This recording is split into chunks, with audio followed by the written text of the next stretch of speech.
Yeah, Daniel, we are looking forward hearing what do you want to say about controllers and game controlling.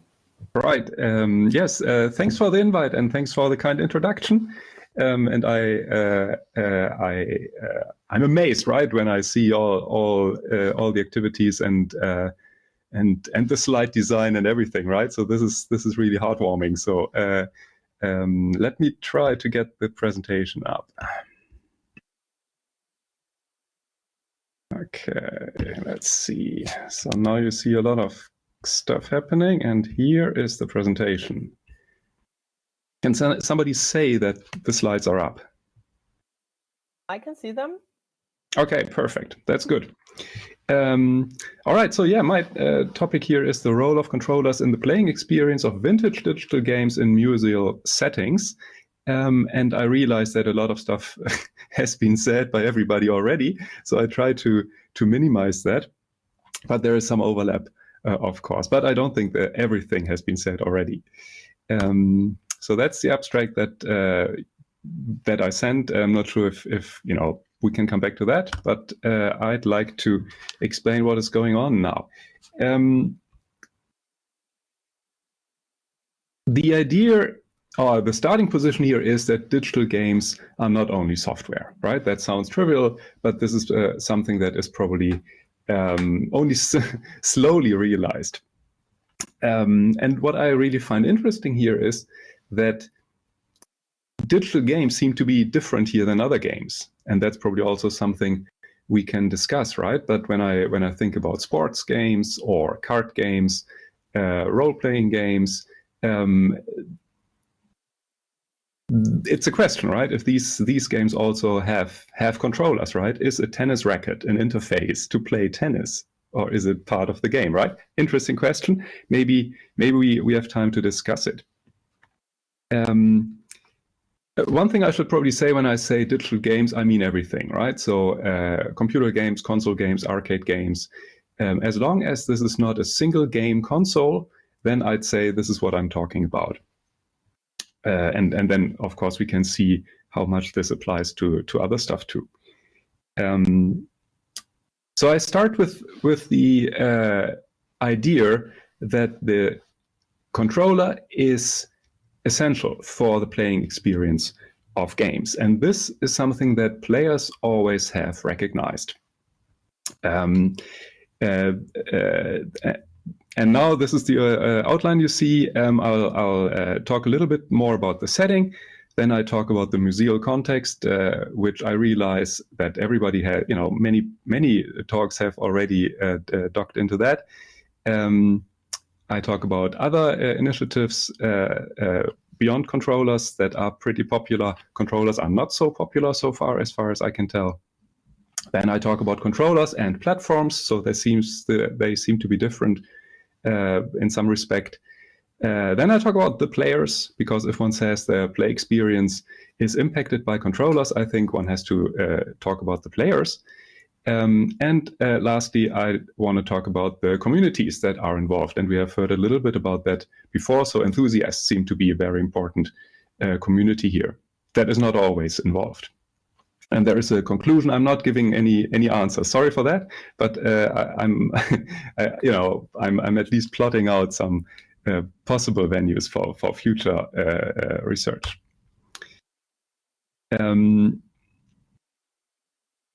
All right, so this is the basic thing here, right? So the idea is that the controllers are important, but I also think this is not primarily a technical question. Again, I think when one talks about the play experience, the only people who know about the play experience are the players. So this is something one has to, I think for this perspective, I would like to follow. I think the importance of controllers are recognized from the ground up. That is, the players know it. For instance, when people talk about first-person shooters, should they be played by mouse keyboard or by joypads, right? And by personal experience, I can say joypads are totally not working at all. But people have different experiences here, of course.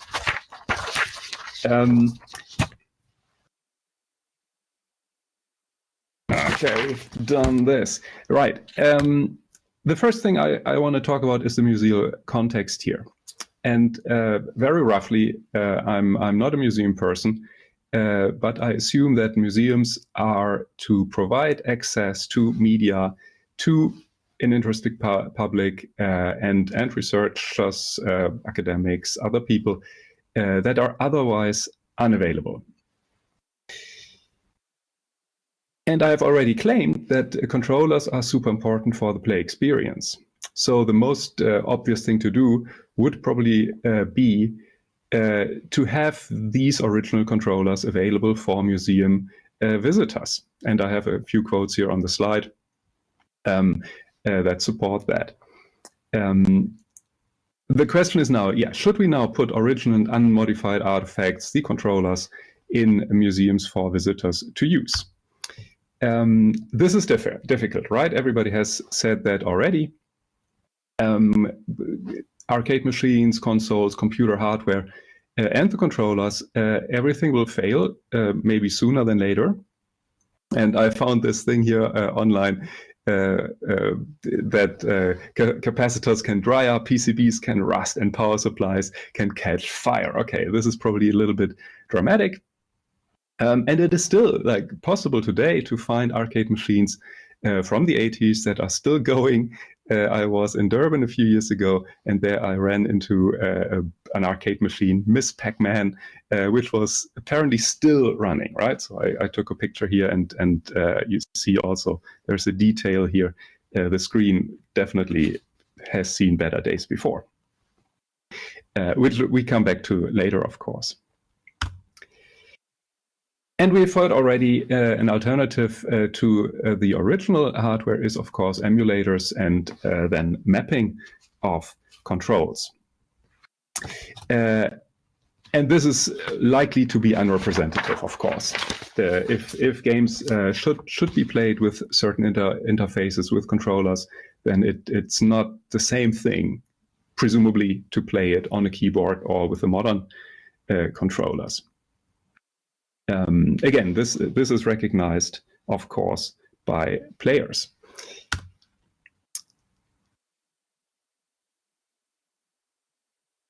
An additional thing that I'm not sure we have heard today already is that it is also dubious to focus on the original hardware, because the factory new condition is only one of many possible conditions. As soon as there is hardware develops in different ways. It decays, obviously. It is also repaired. There are different versions of it. So this is not always clear which condition is the condition that should be preserved or shown. Is the factory new condition representative, right? Should the controller be used in used condition? Because this is the condition that people have mostly used it. And last thing here, that even if all these problems can be mitigated, of course, the interaction today is likely not to be similar, or it does provide a similar experience for the visitors as the experience would have been in the 70s or the 80s, right? The players are different. I propose here to not focus on literal authenticity, but on experiential authenticity. And that would mean one translate the experience in ways that today's players, today's visitors experience similar to what players have experienced before. Then, of course, we have more problems, right? Because then we have to figure out what is the original experience of playing this game, and what is essential for it and what is not, what can be simplified, what do we need, and how can this be mitigated, how can this be formulated, communicated to today's players.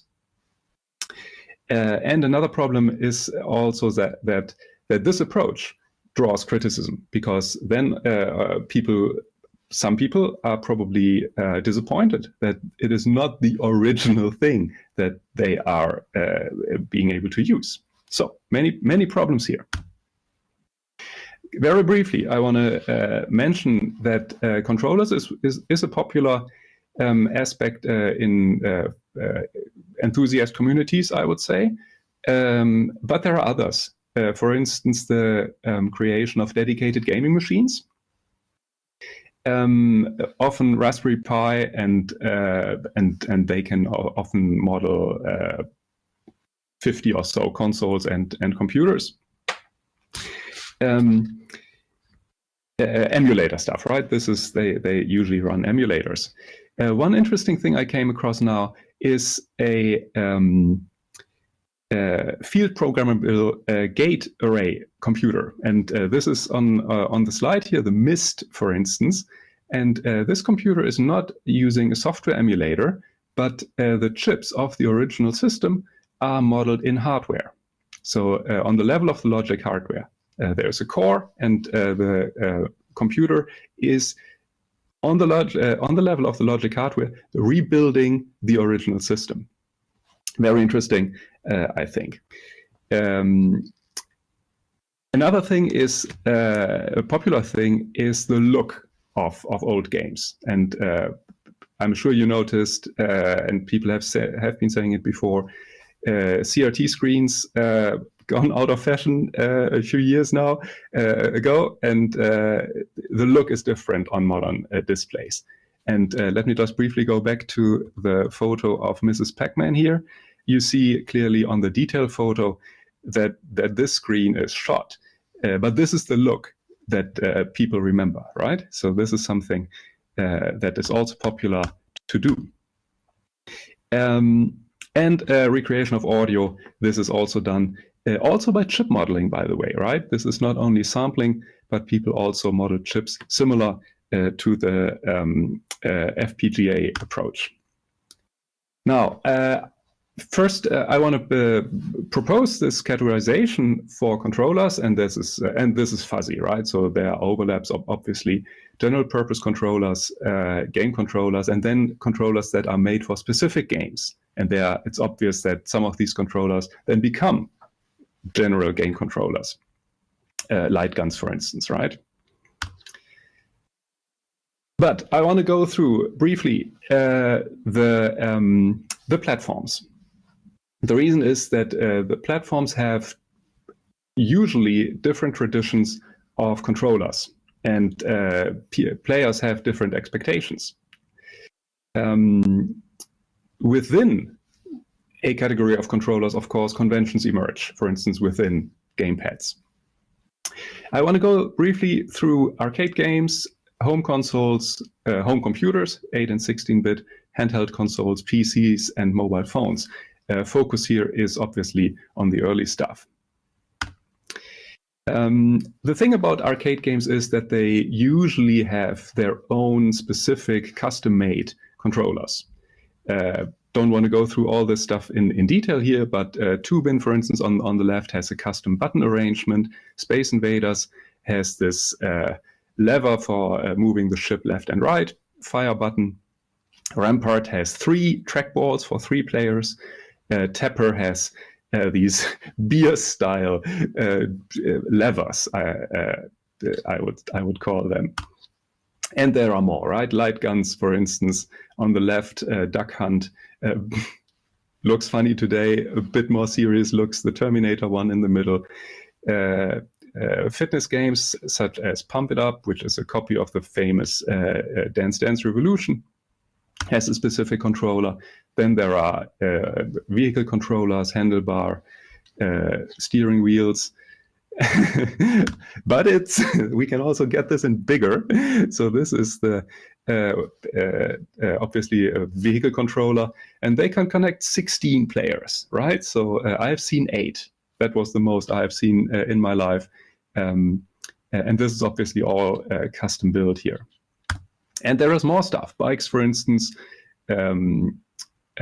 spaceships, and Afterburner. I mean, this is over the top, right? I mean, without these controllers, the games wouldn't be the same, obviously. Home consoles often, always come with a controller. So this is the default thing that obviously people use first. But from the start, custom controllers were available. For instance, and this is my only example here, Donkey Konga with these drums, which are like cheapo plastic. Handheld controllers, handheld devices obviously have the controller built in. So this is the Game Boy, obviously, and the Nintendo DS, both featuring the iconic NES-style control panel there. Now, let me stop screen sharing for a second. Let me see if I can get back to this thing here. Is this stopping? Okay, cool. Because I'm not only interested in this thing, but I also have a bunch of stuff. So, for instance, to start with my favorite joystick, this is definitely the one to have. This is a joy board. This is still my own thing, right? I had this since forever. I always like this better than the one that everybody else likes. And this is obviously, oh, I have one here, but this is the more, this is the original thing with the nine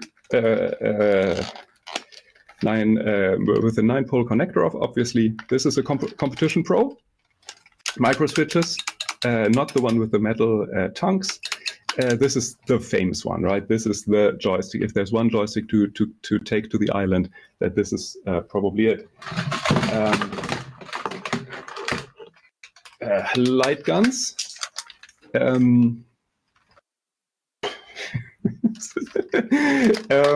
So the reason why I want to show these things and not just pictures, because these things feel different, right? This feels cheapo. This is obviously it's a QJ Turbo. It's the first one. It's an old one, but I mean, you don't want to play with this, right? But playing a game with this is absolutely different from other stuff, right? For instance, now I want to go through what is popular for PCs. Also, this is my own PC joystick, my first one. This is a analog stick, right? The Gravis advanced Gravis one. Obviously, a game port. Can't connect it to anything anymore. 3 buttons, 2 logical buttons.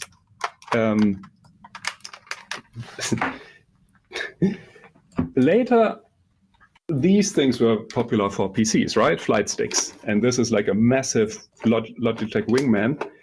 Force feedback, power supply, everything.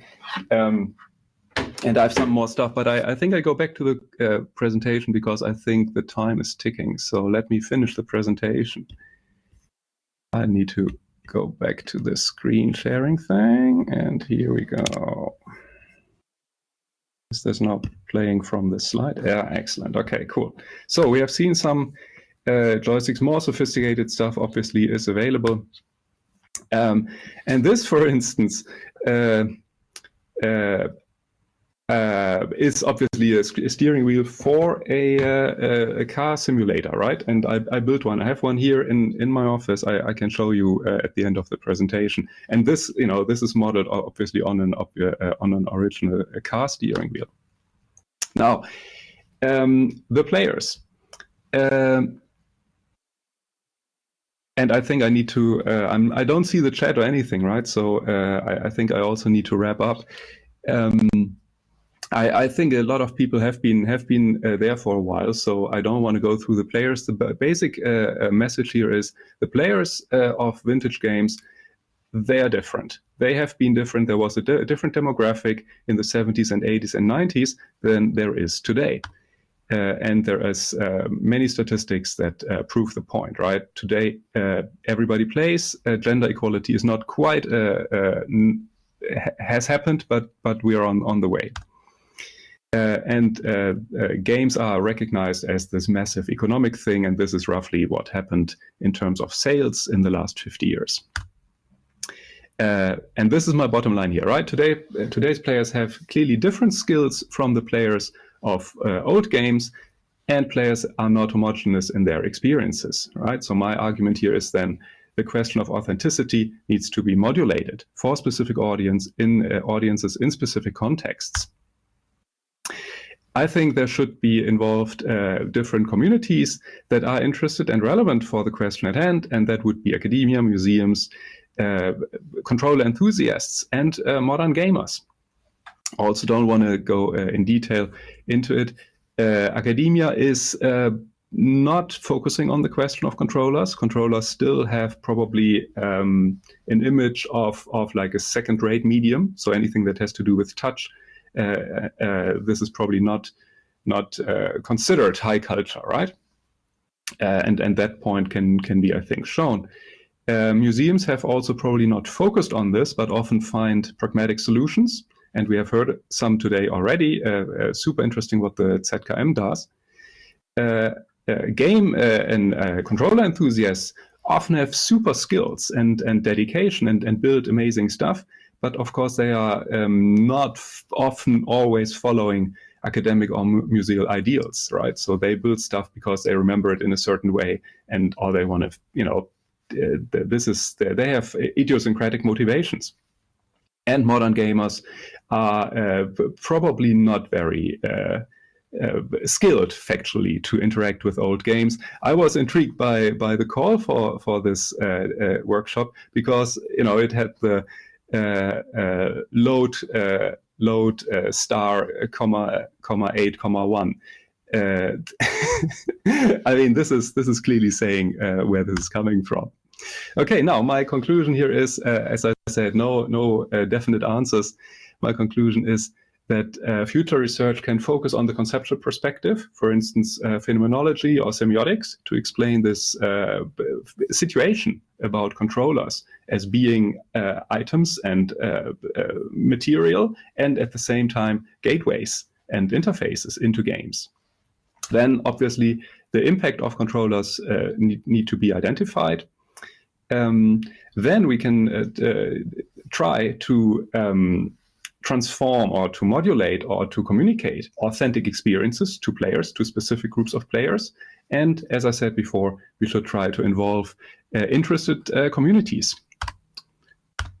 Bibliography, and that is it. Okay, cool. I go back to not sharing the screen. And then... Thank you very much. Can you tell me the Swelber text you cited from 2009? Which sure. Thank you. I will. Let me. 2009. Let me check. Yep. I'll drop. I'll drop it in the chat. Oh, thank you. Thank you very much.